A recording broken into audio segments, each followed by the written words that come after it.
Hello friends, आज का हमारा लेट कोड का क्वेश्चन है। ये क्वेश्चन बाई वीकली कॉन्टेस्ट 104 में पूछा हुआ सवाल है।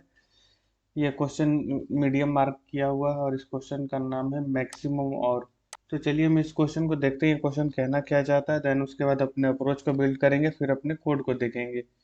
तो चलिए हम इस क्वेश्चन को पढ़ते हैं। क्वेश्चन में लिखा क्या हुआ है, you are given zero index integer array. हमें जीरो इंडेक्स से स्टार्टिंग वाले एक एरे दी हुई है जिसका नाम नम्स है और इसकी लेंथ n है। ठीक है, और एक के इंटीजर की भी वैल्यू दी हुई है और हमें उसमें एक ऑपरेशन परफॉर्म करना है। हमें एक एरे में से कोई भी एक नंबर को चूज करना है और उसको 2 के पावर से मल्टीप्लाई कर देना, मतलब उसे 2 से मल्टीप्लाई कर देना है।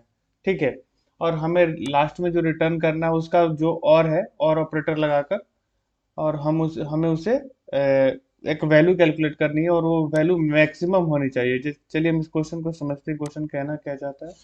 तो जैसे कि मैंने एग्जांपल नंबर 2 को यहाँ से लिया हुआ है, जो अब मेरे क्वेश्चन में दिया हुआ है। जैसे कि यहाँ पे लिखा हुआ 8, 1 एंड 2, और के की वैल्यू क्या हमें 2 दी हुई है। ठीक है, तो हमें इस क्वेश्चन में ये बोला गया है कि हमें 2 जो दी हुई है, मतलब हमें 2 कितना, 2 के की वैल्यू अगर 2 दी है तो हमारे पास 2 है। ठीक है, दो 2 है।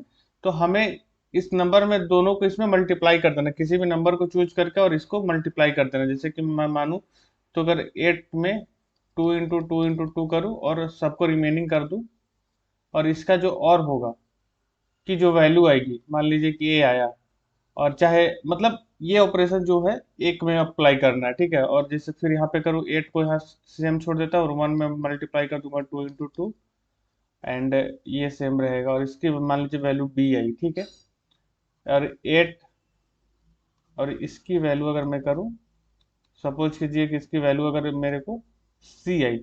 ठीक है, यहाँ पे कितना था, 2 था। तो ये जो इसका जो मैक्सिमम होगा, मैक्सिमम ऑफ कितना, ए, बी एंड सी, जो मैक्सिमम हो, सपोज कि ए आया मैक्सिमम, तो हमें उसको रिटर्न कर देना है। ठीक है, यही हमारा क्वेश्चन है। इस क्वेश्चन में हमको बोला गया है इस क्वेश्चन को सॉल्व करने के लिए। ठीक, इसी प्रकार इसी क्वेश्चन में हम जाकर देखें तो के की जो वैल्यू है कितनी, 1 है, तो हमारे पास एक ही 2 है, तो हमें 2 को मल्टीप्लाई कर देना होगा। जैसे कि अगर मैं करूँ तो 12 इंटू 2 और 9, इसका जो वैल्यू अगर ए होगा, सपोज करता हूँ, तो अगर 9 इंटू, सॉरी, फिर दूसरा जो मेरा केस क्या बनने वाला है, मेरा दूसरा केस होने वाला है 12, और ऑपरेटर 9 इंटू 2, इसकी वैल्यू है, तो इसमें से जो मैक्सिमम होगा हमें उसको रिटर्न कर देना है। ठीक है, तो चलिए हम इस क्वेश्चन को अब अपने अप्रोच को बिल्ड करते हैं। आई होप को ये क्वेश्चन आपको समझ में आ गया होगा कि क्वेश्चन कहना क्या चाहता है। तो हमें इस क्वेश्चन में बोला हुआ है कि के की वैल्यू, जो भी मैं के की वैल्यू दी हुई है, मतलब उतने हमारे पास 2 है। अगर सपोज कीजिए कि हमें अगर ये अगर वैल्यू 4 है, अगर किसी भी चीज नंबर को अगर मैं मल्टीप्लाई करूं, अगर मान लीजिए कि मेरे पास अगर 7 की बाइनरी कितनी होती है, 1111, और इसमें अगर मैं 4 से मल्टीप्लाई कर दूं, मल्टीप्लाई करने का मतलब है कि बाइनरी मतलब 4, तो ये जब भी होगा तो कितना, 6 डिजिट में आएगा। ठीक है, अगर सपोज कीजिए कि मेरे पास अगर 2 है और मैं इसको 2 से ही मल्टीप्लाई करूँ तो 4 आएगा। ठीक है, और इसकी बाइनरी कितनी होगी, 2 ही होगी। तो हमें मैक्सिमम करना, तो मैक्सिमम तब होगा जब ये बाइनरी की जो वैल्यू होगी 1 1 1, मतलब जितने भी हमारी बाइनरी की लेंथ होगी उतनी हमारी मैक्सिमम आएगी। तो हमें ये ध्यान रखना होगा, अगर 3 है तो क्या ये अगर मल्टीप्लाई करने पर अगर 6 डिजिट का बताओ, ऑब्वियस की बात है कि ये 6 बाइनरी डिजिट का मतलब लेंथ का होगा। ठीक है, अगर 6 का होगा तो इसकी वैल्यू भी ज्यादा होगी। तो हमें ये जरूर, एक चीज हमें से यहाँ से जरूर क्लिक कर रही है कि के की जो वैल्यू है, यहाँ पे जो के की वैल्यू दी हुई है, मान लीजिए 10 दी हुई, तो 10 को मतलब 2 टू द पावर 10 एक ही नंबर से अगर मैं मल्टीप्लाई कर दूं, अगर किसी इसी में किसी एक नंबर से मल्टीप्लाई करूँ तो उसका जो वैल्यू होगा मैक्स टू मैक्स ज्यादा ही होगा, और उसका और करना है हमें। तो हमें ये तो समझ में आएगा कि हमें जब भी मल्टीप्लाई करना है तो के पावर को क्या करना होगा कि पावर में स्टोर करना है। जैसे कि पावर में एक इंटीजर ले लेता हूँ, उसमें पाव कर लूंगा 2 टू द पावर के को। ठीक है, ये चीज तो हमें समझ में आ गई। और इसमें हमें ये करना होगा कि जैसे कि हमारे पास 8 1 एंड 2 था, अगर मैं इसको सही से लिखूं, 8 1 एंड 2, तो हमें इधर का और इधर का और ऑपरेटर लगा के रखना पड़ेगा। तो हमें एक चीज और इसमें क्लिक हो रही है कि हमें प्रीफिक्स और सफिक्स का भी अप्लाई करना पड़ेगा। प्रीफिक्स है, इधर से सफिक्स,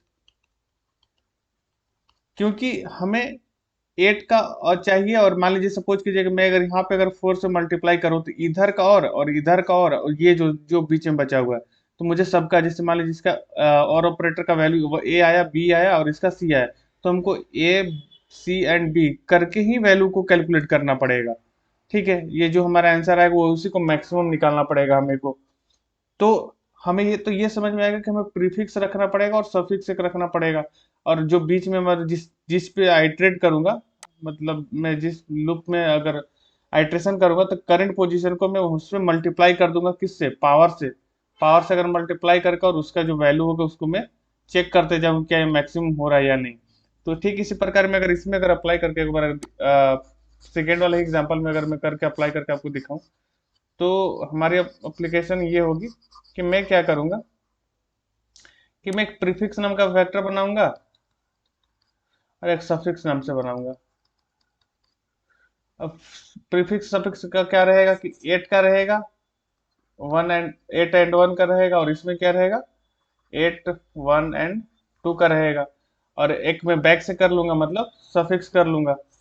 मान लीजिए सपोज कीजिए कुछ भी आया, इससे अगर मैं बिटवाइज ऑपरेटर लगाने जाऊँ तो काफी टाइम हो जाएगा, तो मैं इसको शॉर्ट में कर देता हूँ। यहाँ कुछ आएगा, यहाँ कुछ आएगा, यहाँ कुछ आएगा, और मैं क्या करूंगा इसको आइट्रेट करूंगा। अगर 8 पे आया तो 8 को मैं क्या करूंगा तो 4 से मल्टीप्लाई करूंगा, बाकी जो सफिक्स इसके होंगे और इसके जो पीछे वाले होंगे सबके मैं वो कर दूंगा। चलिए, इस चीज को अगर मैं कोड में ज्यादा देखूं तो आपको ज्यादा बेटर अंडरस्टैंडिंग होगा। चलिए तो हम अपने कोड पे चलते हैं। तो जैसा कि मैंने आपको बताया था अपने अप्रोच में कि मैं एक लॉन्ग लॉन्ग इसलिए लिया हूँ क्योंकि 2 की पावर अगर मैं मैक्सिमम जाऊँ तो ये इंटीजर से बाहर हो सकती है, इसलिए मैंने लॉन्ग लॉन्ग ले लिया। ठीक है, और इसमें मैंने जो हमारा जो वेक्टर दिया हुआ गिवन जो वेक्टर है नम्स, उसकी साइज को कैलकुलेट किया हूँ। और यहाँ पे मैं वेक्टर ले लूंगा लॉन्ग लॉन्ग टाइप का प्रीफिक्स n+1 साइज का। ठीक है, और मैंने यहाँ पे लॉन्ग लॉन्ग इसलिए लिया क्योंकि मैं एक बार जब स्टार्टिंग में ट्राई किया इंट लेकर तो वो इंटीजर ओवरफ्लो का रन टाइम एरर आ रहा था, तो मैंने जब लॉन्ग लॉन्ग लिया तो ये सही हो गया था। ठीक है, तो मैंने इसलिए लॉन्ग लॉन्ग लिया क्योंकि आगे चल के आपको मल्टीप्लिकेशन में ओवरफ्लो की प्रॉब्लम आ सकती है। ठीक है, और यहाँ पे मैंने सफिक्स कर लिया। सफिक्स इसमें ये किया कि i+1 पिछले वाले i से और करंट वाले से मैंने इसका यहाँ से और ऑपरेटर को कर लिया हूँ। ठीक है, यहाँ पे मैंने और ऑपरेटर अप्लाई कर लिया। ठीक है, सफिक्स में मैंने क्या किया, सफिक्स में मैंने ये करा है कि एन की वैल्यू को 0 कर दिया। अगर मैं ये ना भी लिखूँ तो काम हो जाएगा क्योंकि मैंने यहाँ पे 0 से इनिशियलाइज कर लिया हूँ। ठीक है, और उसके बाद मैंने क्या किया, यहाँ पे सफिक्स को पीछे से जाते हुए मैंने सबको और ऑपरेटर लगाते हुए सफिक्स भी कर लिया और प्रीफिक्स भी अप्लाई कर लिया। और जब मैं आंसर लॉन्ग लॉन्ग को भी आंसर में कैलकुलेट कर लगा क्योंकि मुझे मल्टीप्लाई करने में प्रॉब्लम हो सकती थी। मैंने जब किया था तो रन टाइम एरर, जैसा कि मैंने आपको बताया कि रन टाइम एरर आया हुआ था। और इसको मैं आइटरेट करूंगा आई से लेकर एन तक जो मेरा नम का साइज होगा। ठीक है, उसको मैं आंसर, उसमें उसका मैक्सिमम निकालना, तो आंसर और कॉमा में मैं क्या करूंगा प्रीफिक्स कर लूंगा जो पिछले वाले प्रीफिक्स का, और जो करंट पोजीशन पे हूँ और उसको पावर से मल्टीप्लाई कर दूंगा।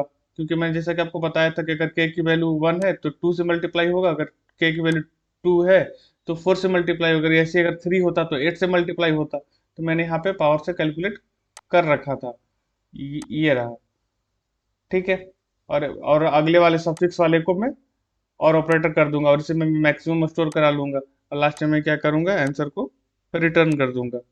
आई होप कि आपको ये क्वेश्चन और इसका सोल्यूशन आपको समझ में आया होगा। मिलते हैं फिर नेक्स्ट वीडियो में, तब तक के लिए जय हिंद।